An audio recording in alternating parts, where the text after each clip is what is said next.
नमस्कार दोस्तों। आज इस वीडियो में डिस्कस करेंगे हिंदी का एक महत्वपूर्ण टॉपिक विकारी शब्द और अविकारी शब्द। सबसे पहले बात करेंगे विकारी शब्दों की। तो ऐसे शब्द जिनका रूप लिंग, वचन, कारक, काल, पुरुष आदि के आधार पर बदलता रहता है, ऐसे शब्दों को विकारी शब्द कहते हैं। विकारी शब्द मुख्य रूप से 4 प्रकार के होते हैं: संज्ञा, सर्वनाम, विशेषण और क्रिया। इस प्रकार सभी संज्ञाएं, सभी सर्वनाम और सभी विशेषण और सभी क्रियाएं विकारी शब्द की श्रेणी में आती है। अगर हम संज्ञा को देखें तो हम एक उदाहरण देख लेते हैं। कुत्ता, यहाँ पर एक संज्ञा है तो इसके अनेक रूप हो सकते हैं, जैसे कुत्ते, कुत्तों। तो आपने देखा कि संज्ञा के रूप में वचन के आधार पर बदलाव हो रहा है। तो कुछ और उदाहरण दे सकते हैं, जैसे अध्यापक, अध्यापकों। यहाँ पर भी आपने देखा कि अध्यापक एक संज्ञा है और उसके अनेक रूप है। अगर बात सर्वनाम की जाए तो सर्वनाम में भी लिंग, वचन, कारक, काल और पुरुष के आधार पर बदलाव होता है। जैसे मैं एक सर्वनाम है जो एक वचन में है, इसके अनेक रूप हो सकते हैं, जैसे मेरा, मुझे, मेरी। ये सभी अनेक रूप है सर्वनाम के, और इनमें लिंग, वचन, कारक, काल के आधार पर बदलाव हो रहा है। ऐसे ही कुछ और उदाहरण हो सकते हैं, जैसे वह, वे। इस प्रकार हमने देखा कि सर्वनाम शब्द लिंग, वचन, कारक, काल के आधार पर बदलते रहते हैं और एक ही शब्द के अनेक रूप हो सकते हैं लिंग, वचन, कारक, काल के आधार पर। बात अगर विशेषण की जाए तो विशेषण भी एक विकारी शब्द है और किसी एक विशेषण शब्द के अनेक रूप हो सकते हैं लिंग, वचन, कारक, काल और पुरुष के आधार पर। जैसे काला, काले, काली। तो यहाँ पर एक ही शब्द के अनेक रूप है। इस प्रकार विशेषण भी विकारी शब्द की श्रेणी में आता है। कुछ और उदाहरण देख लेते हैं, जैसे मोटा, मोटी, मोटे। तो यहाँ पर आपने देखा मोटा एक विशेषण शब्द है और इसके अनेक रूप है लिंग, वचन, कारक, काल के आधार पर। तो विशेषण भी विकारी शब्द की श्रेणी में आता है। क्रिया भी विकारी शब्द की श्रेणी में आते हैं, जैसा हम उदाहरण में देख पा रहे हैं। राम दिल्ली जाता है, राम दिल्ली जाएगा, राम दिल्ली गया था। तो आपने देखा कि जाता है, जाएगा, गया था, यहाँ पर एक ही क्रिया शब्द के अनेक रूप है। तो हम कह सकते हैं कि क्रिया शब्द भी विकारी शब्द की श्रेणी में आते हैं। हमने देखा कि ऐसे शब्द जिनके रूप लिंग, वचन, कारक, काल और पुरुष के आधार पर बदलते रहते हैं, ऐसे शब्दों को विकारी शब्द कहते हैं। और सभी संज्ञाएं, सर्वनाम, विशेषण और क्रिया शब्द विकारी शब्द की श्रेणी में आते हैं। अब हम बात करेंगे अविकारी शब्दों की। अविकारी शब्द को अव्यय शब्द भी कहते हैं। अव्यय शब्द दो शब्दों से मिलकर बना हुआ है, अ प्लस व्यय, अर्थात जो व्यय या खर्च न हो, ऐसे शब्दों को अव्यय शब्द कहते हैं। तो अव्यय शब्दों को अविकारी शब्द भी कहा जाता है। तो ये ऐसे शब्द होते हैं जिनका रूप लिंग, वचन, कारक, काल, पुरुष आदि के कारण नहीं बदलता। अर्थात हम कह सकते हैं कि ऐसे शब्द जिन पर लिंग, वचन, कारक, काल, पुरुष आदि का कोई प्रभाव नहीं पड़ता, ऐसे शब्दों को अविकारी शब्द या अव्यय शब्द कहते हैं। यहाँ पर अविकारी शब्द या अव्यय शब्द के कुछ उदाहरण दिए हुए हैं, जैसे जब, तब, अभी, उधर, वहां, इधर, कब, क्यों, वाह, आह, ठीक, अरे, और, तथा, किंतु, परंतु, बल्कि, अब, कब, क्यों, पर, में, बहुत, अधिक, कम, हाँ, नहीं, लेकिन, जल्दी, शीघ्र, तथा, मगर, इसलिए, इस कारण, अतः, क्योंकि, ताकि, या, अन्यथा, चाहे आदि। ये सभी शब्द अविकारी शब्द होते हैं। इनका उदाहरण आप यहाँ पर देख पा रहे हैं। ये सभी शब्द अविकारी शब्दों के उदाहरण हैं। इस प्रकार सभी क्रिया विशेषण, सभी समुच्चय बोधक शब्द, सभी संबंध बोधक शब्द, सभी विस्मयादि बोधक शब्द और सभी निपात अविकारी शब्द की श्रेणी में आते हैं। इस प्रकार हम कह सकते हैं कि अविकारी शब्द 5 प्रकार के होते हैं। क्रिया विशेषण, जिसको इंग्लिश में एडवर्ब कहा जाता है, इसके 4 पार्ट है।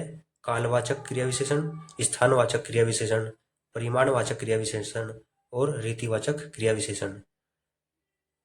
दूसरा जो प्रकार है अविकारी शब्द का वो है संबंध बोधक।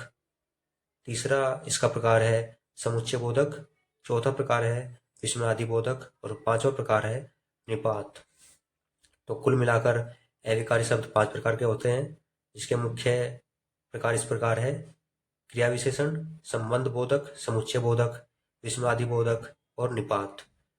अगर क्रिया विशेषण की बात की जाए तो क्रिया विशेषण के 4 उपभाग है, जैसे कालवाचक, स्थानवाचक, परिमाणवाचक और रीतिवाचक। सबसे पहले हम बात करेंगे क्रिया विशेषण की। इसके जैसे मैंने अभी आपको बताया 4 उपभाग है। सबसे पहले इसी के बारे में हम डिस्कस करेंगे, उसके बाद बारी बारी से सभी को हम देखते हैं। तो जैसे मैंने आपको बताया, क्रिया विशेषण जिसको इंग्लिश में एडवर्ब भी कहा जाता है, ये ऐसे शब्द होते हैं जो किसी क्रिया की विशेषता बताते हैं। जैसे हमने एक उदाहरण के रूप में देखते हैं, वह बहुत तेज दौड़ता है। तो यहाँ पर दौड़ना एक क्रिया है, लेकिन वो कैसे दौड़ता है? बहुत तेज। तो बहुत तेज यहाँ पर क्रिया विशेषण है, यानी यह क्रिया की विशेषता बता रहा है। एक और उदाहरण देख लेते हैं। वह धीरे धीरे चलता है। यहाँ पर चलना एक क्रिया है और वह कैसे चलता है? धीरे धीरे। तो यहाँ पर धीरे धीरे क्रिया की विशेषता है, यानी यहाँ पर धीरे धीरे क्रिया विशेषण होगा। क्रिया विशेषण मुख्य रूप से 4 प्रकार के होते हैं, जैसे कालवाचक, स्थानवाचक, परिमाणवाचक और रीतिवाचक। कालवाचक क्रिया विशेषण ऐसे शब्द होते हैं जो क्रिया के होने के समय के बारे में बोध कराते हैं। जैसे कोई क्रिया हो रही है, वो किस समय पर हुई, ये शब्द उन्हीं का बोध कराते हैं। जैसे परसों, अभी, आजकल, कभी, प्रतिदिन, हर रोज, हर सुबह, अक्सर, प्राय, रात को। ये सभी शब्द कालवाचक क्रिया विशेषण की श्रेणी में आते हैं। तो कालवाचक क्रिया विशेषण मुख्य रूप से क्रिया होने की या काम होने का जो समय है उसका बोध कराते हैं। वहीं पर अगर बात की जाए स्थानवाचक क्रिया विशेषण की, तो ये ऐसे शब्द होते हैं जो क्रिया या कार्य के होने के स्थान के बारे में हमें बोध कराते हैं। जैसे कोई क्रिया या कोई कार्य किस स्थान पर हुआ, उस स्थान के बारे में ऐसे शब्द हमें बोध कराते हैं। इसके उदाहरण हैं आगे, पीछे, ऊपर, नीचे, दाएं, बाएं। तो जैसे कि आप देख पा रहे हैं, अगर किसी स्थान के बारे में हम देखें तो उस स्थान के ऊपर, आगे, पीछे, दाएं, बाएं, ये सभी शब्द किसी स्थान के बारे में बोध कराते हैं। तो ऐसे शब्दों को स्थानवाचक क्रिया विशेषण की श्रेणी में रखा जाता है। अब बात करेंगे परिमाणवाचक क्रिया विशेषण की। तो ऐसे शब्द जो किसी क्रिया के परिमाण या मात्रा का बोध कराते हैं, ऐसे शब्दों को परिमाणवाचक क्रिया विशेषण कहा जाता है। जैसे यहाँ पर आप देख पा रहे हैं, बहुत, थोड़ा, ज़्यादा, कम, ये सभी शब्द परिमाणवाचक क्रिया विशेषण की श्रेणी में आते हैं। उदाहरण में आप देख पा रहे हैं, वह दूध बहुत पीता है। तो यहाँ पर जो बहुत शब्द है वो परिमाणवाचक क्रिया विशेषण है। दूसरा जो उदाहरण है, वह थोड़ा ही चल सकी। यहाँ पर थोड़ा ही, यहाँ पर थोड़ा ही जो शब्द है वो परिमाणवाचक शब्द है, यानी परिमाणवाचक क्रिया विशेषण है। इसके अलावा जो एक प्रकार और बचा है क्रिया विशेषण का, वो है रीतिवाचक क्रिया विशेषण। ऐसे शब्द जो किसी क्रिया के होने का ढंग बताते हैं, ऐसे शब्दों को रीतिवाचक क्रिया विशेषण कहा जाता है। जैसे हम उदाहरण में देख पा रहे हैं, वह धीरे चलता है, सहसा बम फट गया, मैं यह काम ध्यानपूर्वक करूँगा। तो यहाँ पर जो कार्य या क्रिया हो रही है वो किस प्रकार हो रही है, ये उसका बोध कराते हैं, और ऐसे शब्दों को रीतिवाचक क्रिया विशेषण शब्द कहा जाता है। तो यहाँ पर धीरे, सहसा, ध्यानपूर्वक ये सभी शब्द रीतिवाचक क्रिया विशेषण की श्रेणी में आते हैं।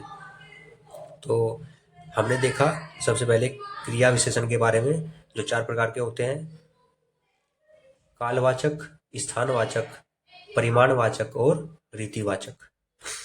जहाँ पर कालवाचक क्रिया विशेषण क्रिया के होने या काम के होने के समय का बोध कराते हैं, जैसे कल, परसों, हर रोज, प्रत्येक दिन, ये सभी शब्द कालवाचक क्रिया विशेषण की श्रेणी में आते हैं। स्थानवाचक क्रिया विशेषण ऐसे शब्द होते हैं जो किसी कार्य या क्रिया के होने के स्थान का बोध कराते हैं, जैसे आगे, ऊपर, नीचे, दाएं, बाएं, ये सभी शब्द स्थानवाचक क्रिया से विशेषण की श्रेणी में आते हैं। रीतिवाचक क्रिया विशेषण ऐसे शब्द होते हैं जो किसी क्रिया के होने के ढंग के बारे में बताते हैं, जैसे धीरे, तेजी से, धीरे धीरे, ध्यानपूर्वक। तो ये सभी शब्द रीतिवाचक क्रिया विशेषण की श्रेणी में आते हैं। वहीं पर क्रिया विशेषण का एक और भाग है जिसे हम परिमाणवाचक क्रिया विशेषण कहते हैं। ये ऐसे शब्द होते हैं जो किसी क्रिया के परिमाण या मात्रा का बोध कराते हैं, जैसे वह थोड़ा ही खाना खाता है। यहाँ पर थोड़ा एक परिमाणवाचक शब्द है या परिमाणवाचक क्रिया विशेषण है। तो आई थिंक आपको क्रिया विशेषण और उसके चारों प्रकार अच्छे से समझ में आए होंगे। इसके बाद हम बात करेंगे अविकारी शब्दों के अन्य प्रकार के बारे में, जैसे संबंध बोधक अव्यय शब्द। ये ऐसे अविकारी शब्द होते हैं जो संज्ञा या सर्वनाम का संबंध वाक्य के दूसरे शब्दों को से प्रकट करते हैं, जैसे वह मेरे सामने बैठा है। तो सामने यहाँ पर एक संबंध बोधक शब्द है। वहीं पर दूसरे उदाहरण में आप देख पा रहे हैं, पेड़ के नीचे बैठो। यहाँ पर नीचे एक संबंध बोधक अविकारी शब्द है। तो संबंध बोधक अविकारी शब्द ऐसे शब्द होते हैं जो संज्ञा या सर्वनाम का संबंध वाक्य के दूसरे शब्दों से प्रकट करते हैं।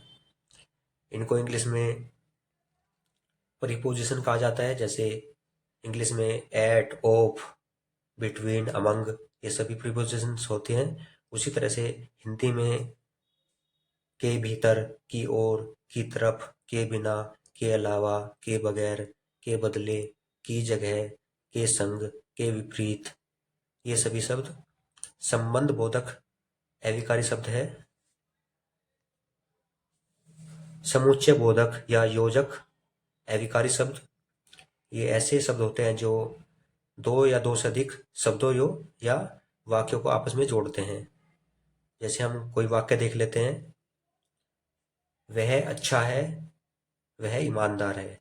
तो इन दोनों वाक्यों को अगर हम जोड़े तो इस प्रकार बन सकता है, वह अच्छा और ईमानदार है। तो यहाँ पर जो और शब्द है यह एक समुच्चय बोधक शब्द या योजक शब्द है।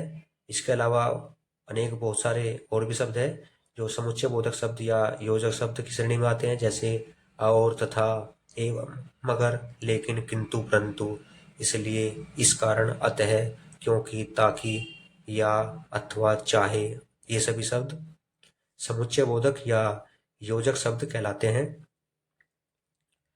अविकारी शब्दों का जो चौथा प्रकार है वो है विस्मयादि बोधक शब्द। ये ऐसे शब्द होते हैं जो आश्चर्य, हर्ष, शोक, प्रेम, घृणा आदि भाव को व्यक्त करते हैं। इंग्लिश में इनको इंटरजेक्शन कहा जाता है, जैसे इंग्लिश में वाव, सुपर, आउच, उफ, ये सभी शब्द विस्मयादि बोधक या इंटरजेक्शन वर्ड होते हैं। उसी प्रकार हिंदी में भी कुछ विस्मयादि बोधक शब्द होते हैं, जैसे ओह, छी, ये सभी शब्द विस्मयादिबोधक शब्द की श्रेणी में आते हैं और इन शब्दों के बाद एक विशेष चिन्ह लगा होता है जिसे विस्मयादिबोधक चिन्ह कहा जाता है, जैसे कि आप यहाँ स्क्रीन पर देख पा रहे होंगे। विस्मयादिबोधक शब्द के कुछ उदाहरण देख लेते हैं, जैसे हाय, बाप रे, हे राम, ओह, उफ, त्राही त्राही, आह, छी, धिक्कार, ये सभी शब्द विस्मयादिबोधक श्रेणी में आते हैं। इंग्लिश में इनको इंटरजेक्शन वर्ड कहा जाता है और इन शब्दों के बाद एक विशेष चिन्ह लगा होता है जिसे विस्मयादिबोधक चिन्ह कहा जाता है। तो कुछ और उदाहरण आप यहाँ पर देख पा रहे हैं, जैसे ठीक, जी, बहुत अच्छा, हाय, वाह, अति सुंदर, उप, हाय, धिक्कार, सावधान, तौबा तौबा, ये सभी शब्द विस्मयादिबोधक शब्द कहलाते हैं और इनकी एक खास बात यह है कि इन सभी के बाद एक विशेष चिन्ह जिसको विस्मयादिबोधक चिन्ह कहा जाता है लगा होता है, जैसे कि आप यहाँ पर सभी शब्दों के बाद देख पा रहे हैं। इसके बाद हम बात करेंगे अविकारी शब्दों के 5वें प्रकार के बारे में। यह है निपात। तो ये ऐसे शब्द होते हैं जो किसी बात पर अतिरिक्त भार या बल देने के लिए प्रयोग किए जाते हैं। निपात के कुछ उदाहरण यहाँ पर दिए हुए हैं, जैसे भी, तो, हाँ, जी, जी हाँ, जी नहीं, नहीं, मत, क्या, काश, ठीक, करीब, लगभग, तक, केवल, ही, मात्र, ये सभी निपात शब्द है। आप एक बार दोबारा यहाँ पर देख सकते हैं, जैसे भी, तो, हाँ, जी, जी हाँ, मत, क्या, काश, सा, ठीक, लगभग, तक, केवल, ही, मात्र, ये सभी शब्द निपात की श्रेणी में आते हैं। निपात के कुछ उदाहरण हम यहाँ उदाहरण के द्वारा देखेंगे। तुम्हें आज रात रुकना ही पड़ेगा, यहाँ पर ही जो शब्द है वो निपात है। तुमने तो हद कर दी, यहाँ पर जो तो शब्द है वो भी एक निपात है। कल मैं भी आपके साथ चलूंगा, यहाँ पर जो भी शब्द है वो भी एक निपात शब्द है। तो यहाँ पर ही, तो, भी, ये सभी निपात की श्रेणी में आते हैं। हमने देखा इस वीडियो में विकारी और अविकारी शब्द। अविकारी शब्द 5 प्रकार के होते हैं: क्रिया विशेषण, संबंध बोधक, समुच्चय बोधक, विस्मयादि बोधक और निपात। यहाँ पर क्रिया विशेषण के कुछ उपभाग हैं, जैसे स्थान बोधक, काल बोधक, परिमाण बोधक और रीति बोधक।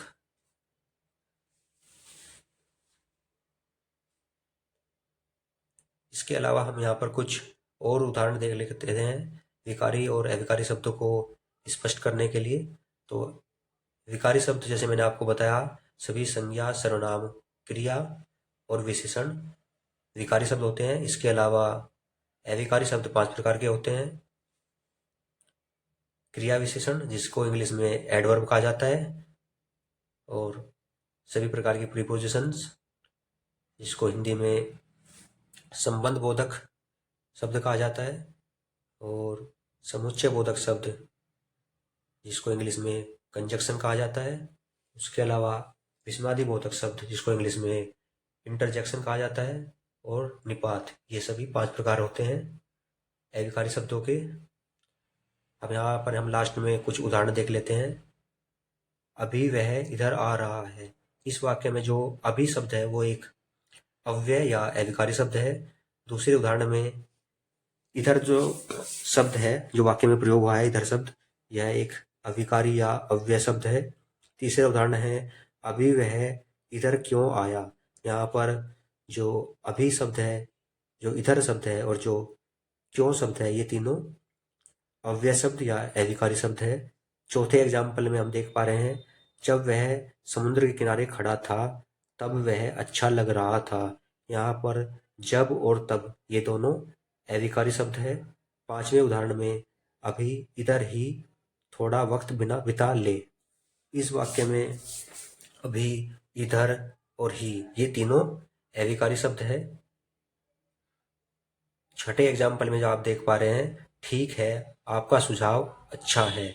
इस वाक्य में जो ठीक शब्द है वह एक अव्यय शब्द या अविकारी शब्द है। कुछ और उदाहरण देख लेते हैं। अरे वहाँ कौन आ रहा है। इस वाक्य में जो अरे शब्द है वो एक संबंध बोधक शब्द है और यह भी एक अविकारी शब्द है। आठवें उदाहरण में हम अब बाजार जा रहे हैं, यहाँ पर जो अब शब्द है यह भी एक अविकारी शब्द है। नौवें उदाहरण में हम देख पा रहे हैं कि जो शब्द प्रयोग हुआ है यहाँ, यह एक अव्यय शब्द या अविकारी शब्द है। 10वें उदाहरण में प्रतिदिन जो शब्द प्रयोग हुआ है यह एक अविकारी शब्द या अव्यय शब्द है। 11वां उदाहरण आप देख पा रहे हैं, मजदूर बहुत थक गया है।